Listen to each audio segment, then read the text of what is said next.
Hey everybody, I'm Kim and welcome to Cooking School. Are you ready for some snacks? Today we're making basil pesto.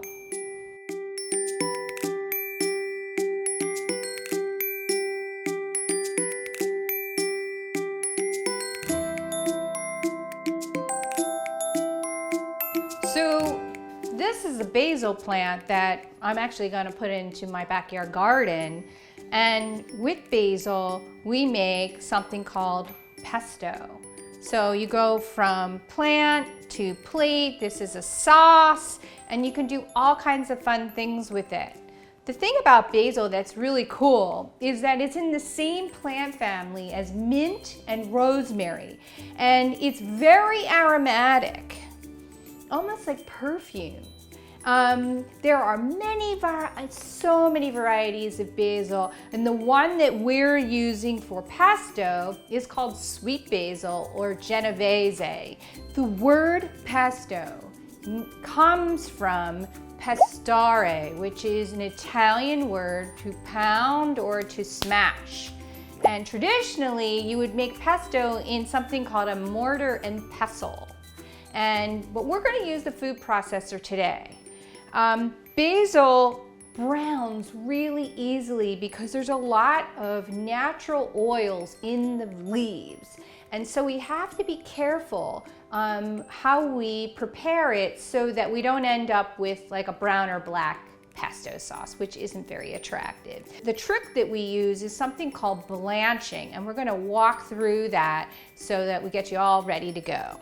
So for tools, you're gonna need a small pot, 2 mixing bowls possibly, a sharp knife, a measuring cup, and some measuring spoons, maybe a pot holder, a strainer or a colander, a food processor or a heavy-duty blender, and a rubber stirring spatula.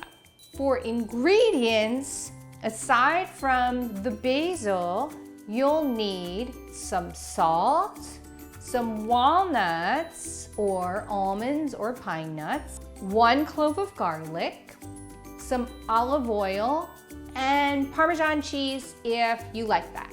Here's what you do. Pull the basil leaves from the stems and place them in a 2-cup measure until it's pretty tightly packed. Meanwhile, get a small pot, add maybe halfway water, and get it up to a boil. Meanwhile, get your other bowl and put some ice in it and then cover it with water. This is your ice water, which will be for the next step.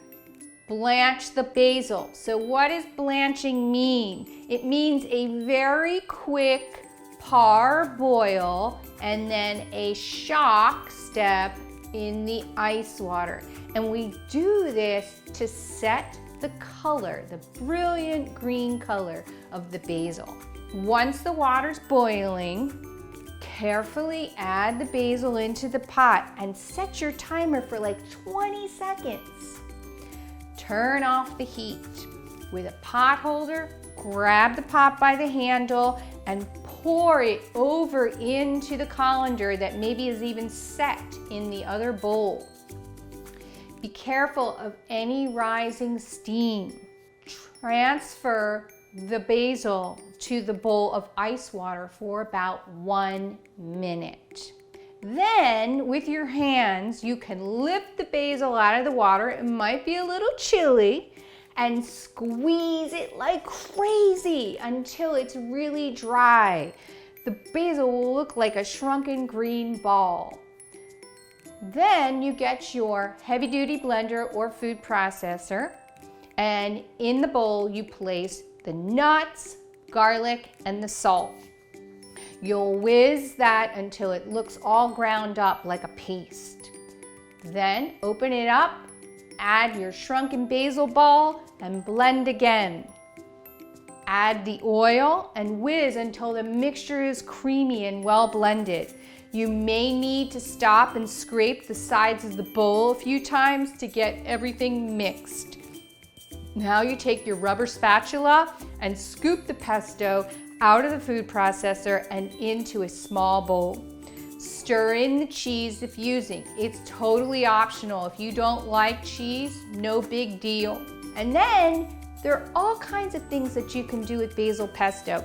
Here we made a pita pizza with some pesto and some tomato slices and some grated cheese. You could use mozzarella cheese. You could put it in the oven and get it all brown.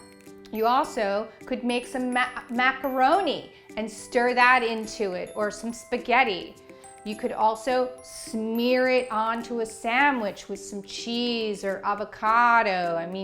Or just have it with crackers. It's really delicious and it's a taste of summer. So that's how you make basil pesto, and we'll see you next time. Oh, should we take a bite? Yeah, I think we should take a bite. Okay. And coming in with my pita pizza with tomato.